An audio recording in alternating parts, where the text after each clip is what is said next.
Hello everyone, and welcome back to our channel, Forever in Memory. In this video, we'll be honoring American celebrities who have passed away today and in recent days, along with other notable figures from around the world. Before we begin, please show your support by giving this video a like. It really helps the channel. Thank you. And let's get started. 28 September 2025, Russell M. Nelson passed away, a man whose life was defined by faith, healing, and devoted service to millions around the world. As the 17th president of The Church of Jesus Christ of Latter-day Saints, he guided one of the world's largest religious communities with compassion, wisdom, and unwavering belief.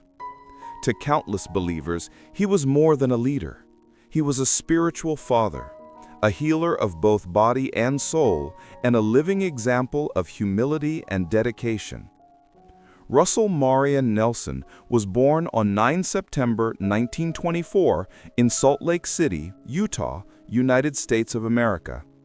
Before he became a global religious figure, he was a world-renowned heart surgeon.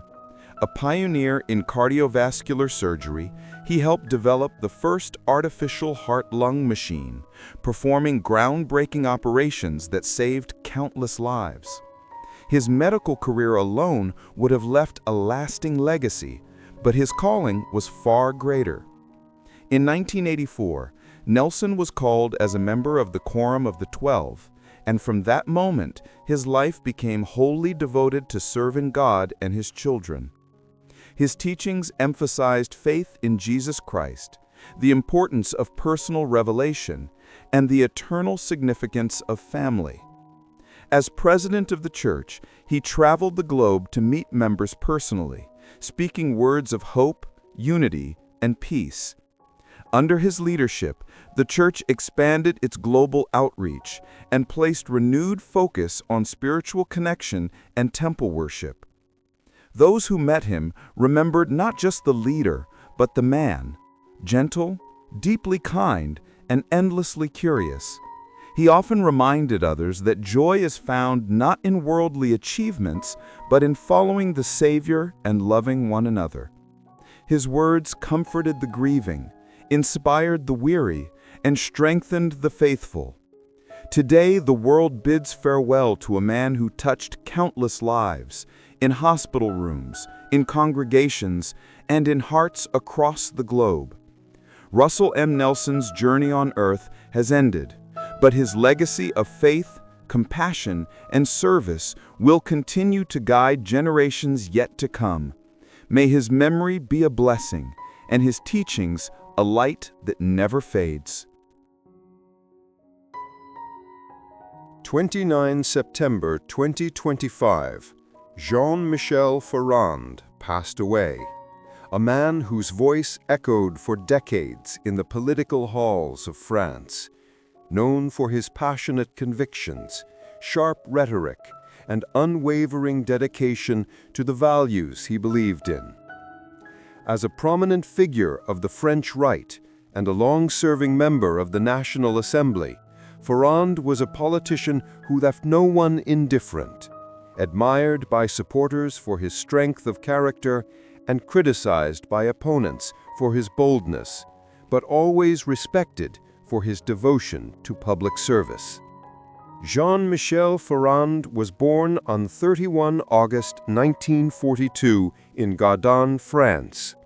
His path to politics was not driven by ambition alone, but by a deep desire to shape the future of his country.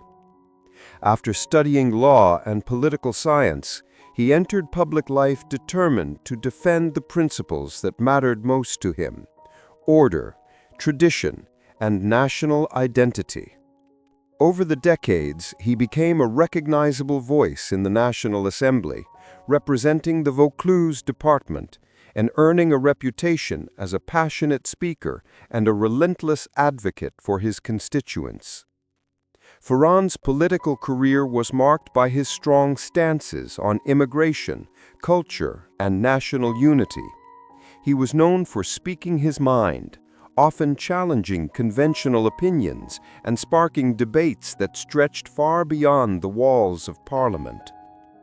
Even when faced with criticism or political setbacks, he remained loyal to his beliefs, embodying the image of a politician for whom service meant more than popularity. Beyond the fiery speeches and the political battles, Ferrand was deeply committed to the people he served. He believed that a representative's duty was not only to legislate, but to listen, and those who met him often recalled his attentiveness and willingness to help with even the smallest local concerns. Today, as France bids farewell to Jean-Michel Ferrand, it remembers a man who devoted his life to public service, who fought for what he believed in, and whose voice shaped debates for generations. 29 September 2025, Ray Lane passed away. A name that resonated deeply in the world of American business and technology. Known for his visionary leadership, strategic brilliance, and ability to transform companies from the inside out, Lane was one of Silicon Valley's most influential figures. As a top executive at Oracle and later a leading venture capitalist, he played a crucial role in shaping the digital landscape of the modern era, helping countless startups grow into global powerhouses. Ray Lane was born in the United States and grew up with a natural curiosity for how things worked, not just machines and systems, but organizations and people. After earning his education in business and management, he quickly rose through the corporate ranks, gaining recognition for his innovative thinking and leadership style that balanced bold ambition with careful strategy. His most notable chapter began at Oracle, where he served as president and chief operating officer during a period of explosive growth. Lane's leadership helped the company evolve from a software provider into a dominant force in enterprise technology, redefining how businesses around the world operated.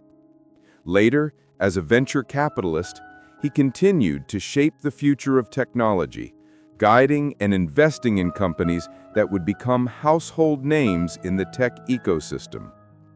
But beyond boardrooms and balance sheets, Ray Lane was respected for his mentorship and humanity.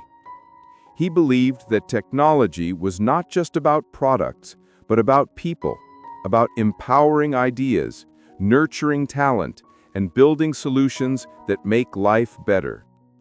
Colleagues often described him as both a strategist and a teacher, someone who could see the potential in an idea long before others did.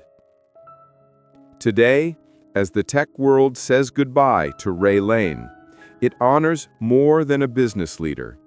It remembers a visionary who helped write the story of Silicon Valley. His influence lives on in the countless companies he built, the leaders he mentored, and the innovations he made possible. May his legacy continue to inspire future generations to dream big, think boldly, and lead with purpose. 29 September 2025, Enzo Ozella passed away. A name that will forever resonate with passion, precision, and perseverance in the world of motorsport. He was not just a car constructor or a team owner. He was a dreamer who built his legacy from the ground up, transforming a small workshop in Italy into a respected name on the international racing stage. His life's journey was a story of relentless ambition, love for speed, and the courage to chase impossible goals.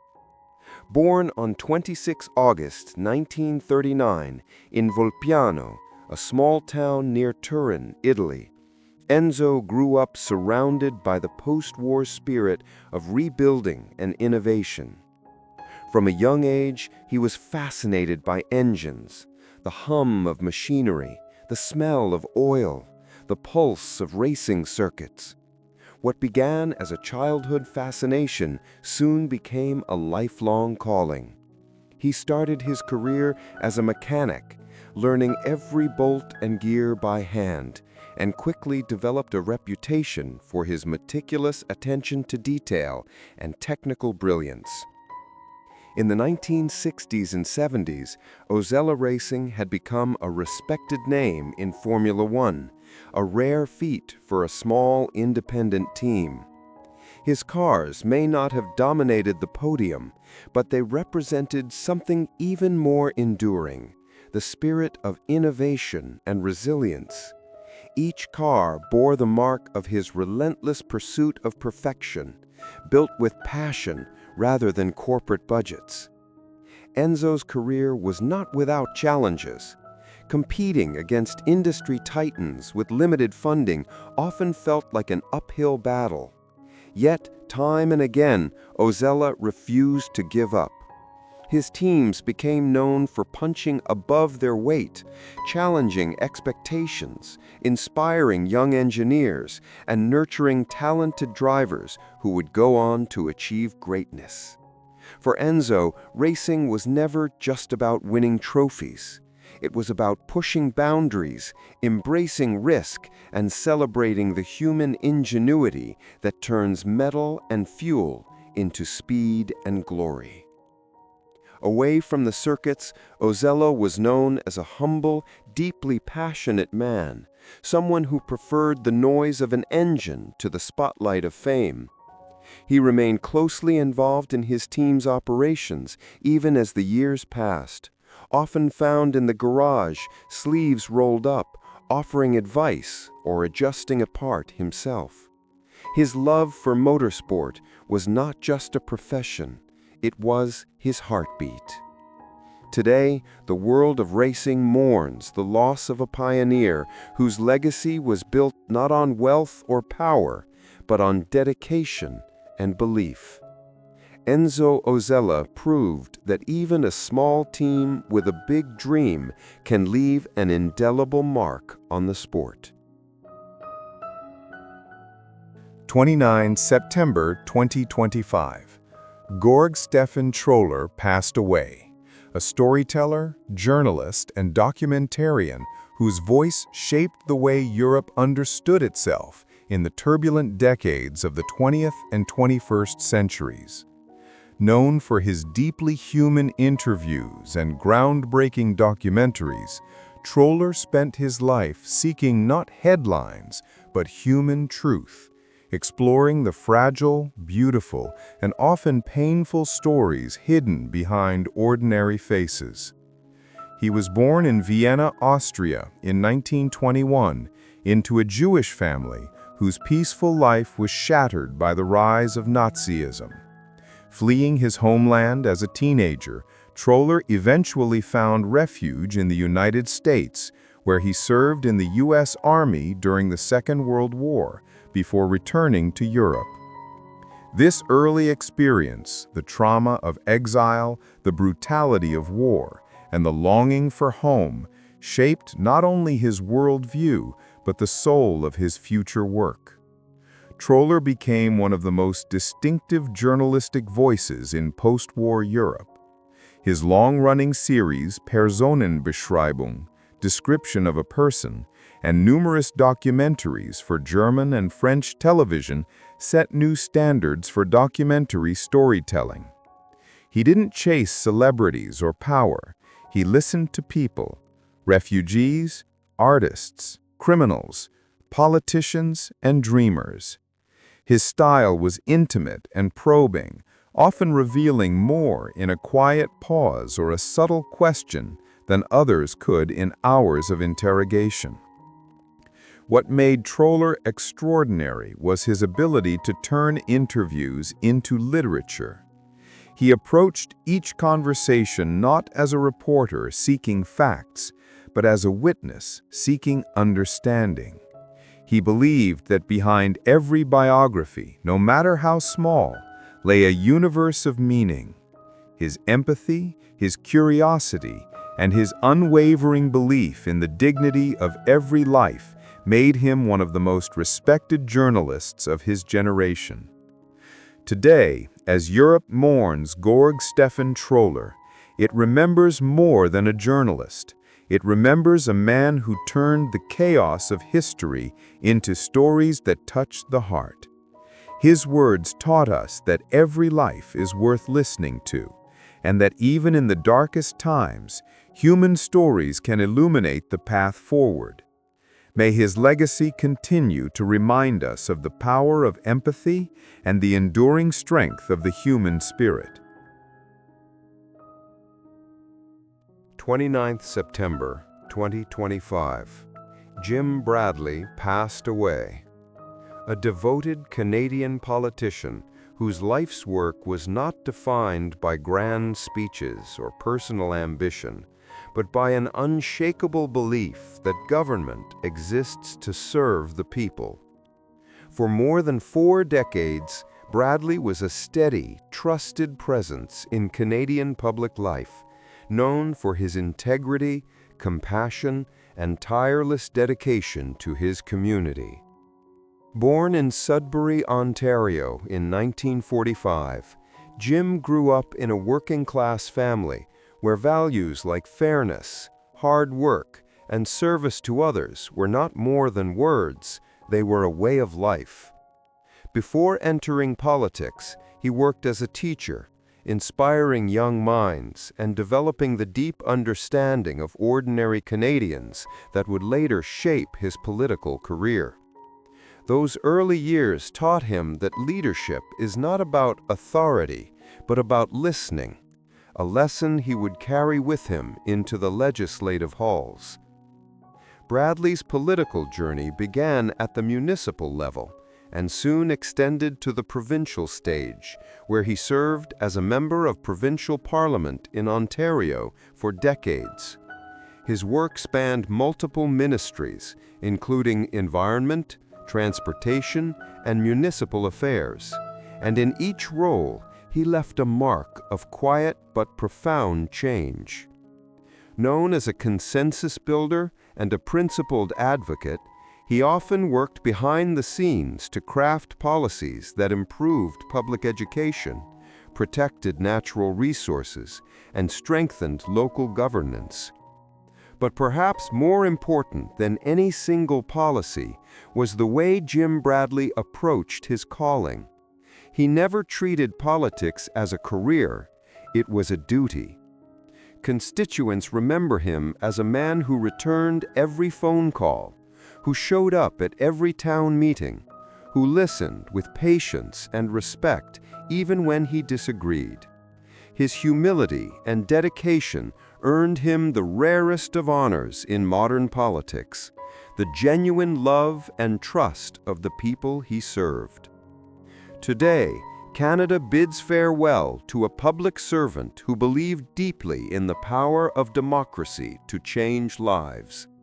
Jim Bradley's name may not have been shouted on the global stage, but in countless homes, schools, and neighborhoods across Ontario, his work quietly improved the quality of life for generations.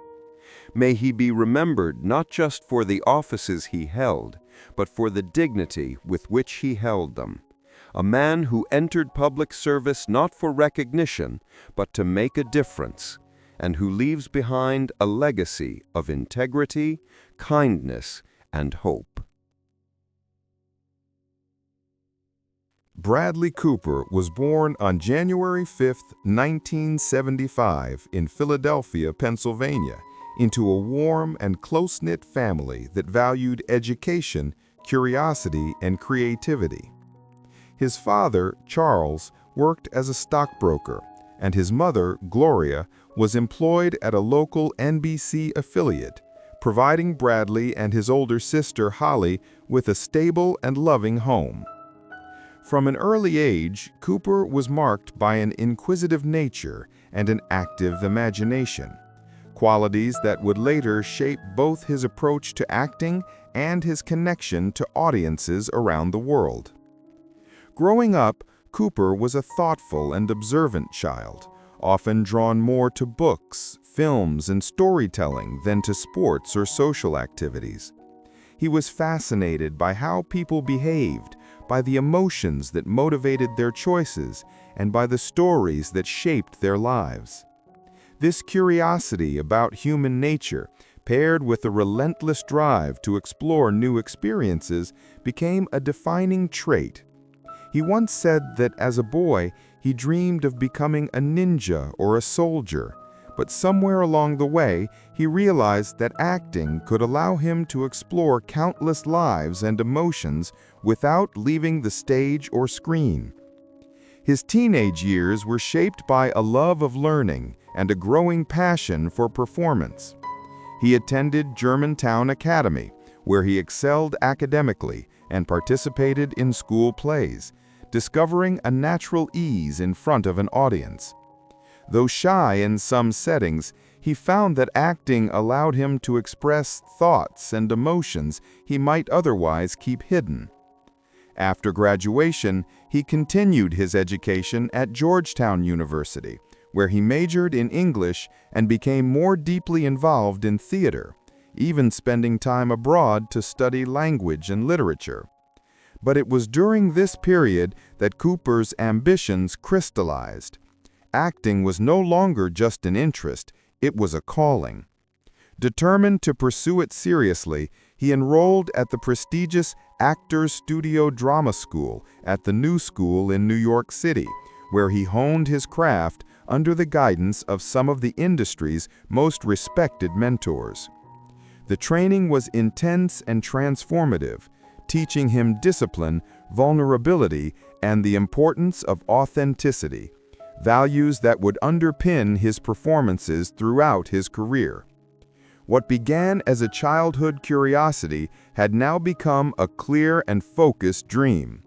As Cooper prepared to step into the competitive world of acting, he carried with him not just technical skill, but a deep emotional intelligence, a rare ability to inhabit characters with both truth and complexity.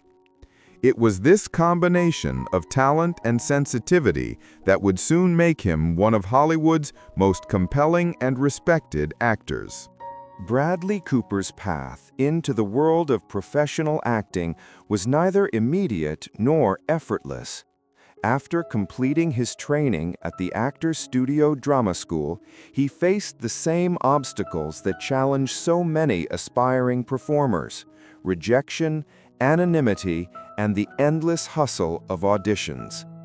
Yet what set him apart, even in those early days, was an unshakable belief in the value of persistence and a willingness to learn from every small opportunity.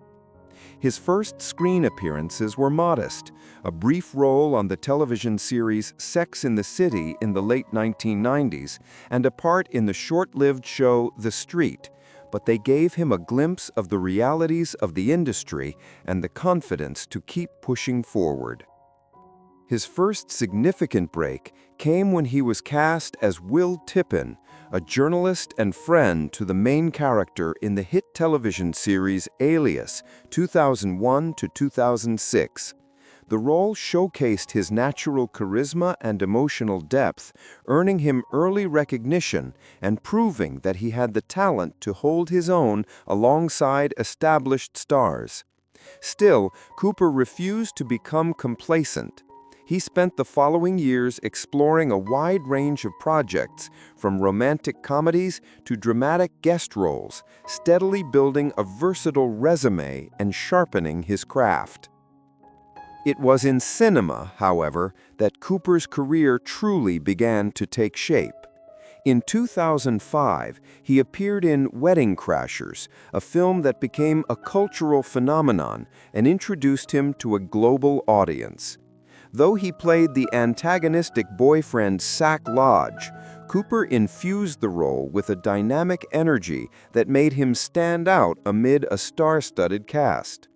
More comedic roles followed, but rather than settling into typecasting, he consciously sought characters that would challenge him and reveal new dimensions of his talent. That decision paid off spectacularly with The Hangover in 2009. As Phil Winnick, The charismatic yet flawed leader of a group of friends caught in a whirlwind of misadventure, Cooper delivered a performance that balanced humor, vulnerability, and heart. The film's massive success transformed him from a promising actor into a bona fide star, opening doors to more ambitious and complex projects. The next phase of his career was marked by a bold shift toward dramatic roles. Films like Limitless, 2011, and The Place Beyond the Pines, 2012, revealed his ability to portray internal struggle and moral conflict with nuance and authenticity. But it was Silver Linings Playbook, 2012, directed by David O. Russell, that marked a defining moment. As Pat Solitano, a man rebuilding his life after a mental health crisis, Cooper gave a deeply empathetic performance that earned him his first Academy Award nomination and established him as one of Hollywood's most serious dramatic actors. This period also showcased his growing interest in storytelling beyond acting. He began exploring the possibilities of producing and even directing, motivated by a desire to shape narratives from the ground up. Each choice he made reflected a maturing artistic vision, one that valued emotional truth, character complexity, and the transformative power of cinema. As Bradley Cooper entered the later chapters of his career, his work began to reflect a profound artistic maturity and a deepening personal philosophy about storytelling. No longer driven merely by the pursuit of fame or commercial success, he focused instead on projects that challenged him creatively and emotionally, stories that spoke to the human condition and allowed him to explore the complexities of love, ambition, pain, and redemption. It was this evolution, more than any single film, that cemented his status as one of the most respected figures of his generation. A pivotal moment came with American Sniper, 2014, directed by Clint Eastwood. Cooper's portrayal of Navy SEAL Chris Kyle was both intensely physical and deeply introspective, a performance that captured the psychological weight of warfare and its consequences on the human spirit. The film's success, both critically and commercially, proved his ability to anchor deeply serious, character-driven stories and earned him another Academy Award nomination. Yet even with such achievements, Cooper's ambitions stretched beyond acting alone. In 2018, he took a bold leap by stepping behind the camera for the first time as a director with A Star is Born. It was a deeply personal project, one he had nurtured for years, and it showcased the full range of his talents, not only as a filmmaker and actor, but also as a co-writer and producer. His portrayal of the troubled musician Jackson Maine was raw and vulnerable, marked by a quiet intensity that revealed the pain beneath the character's rugged exterior. The film's enormous success, including multiple Oscar nominations and a Golden Globe for its iconic music, marked a turning point in his career and confirmed his place as a multifaceted storyteller. In the years that followed, Cooper continued to push boundaries. His role as Leonard Bernstein in Maestro, a project he also directed and co-wrote, demonstrated his fearless commitment to complex, layered characters and his relentless pursuit of authenticity. It was a performance that required immense emotional and intellectual depth, exploring not just the genius of a legendary composer, but the contradictions and sacrifices that defined his life. Through roles like these, Cooper evolved into a cinematic craftsman, an artist who saw acting, writing, and directing as interconnected ways of exploring truth. What makes Bradley Cooper's legacy so compelling is not just the acclaim or awards, though they are many, but the consistency of his artistic vision.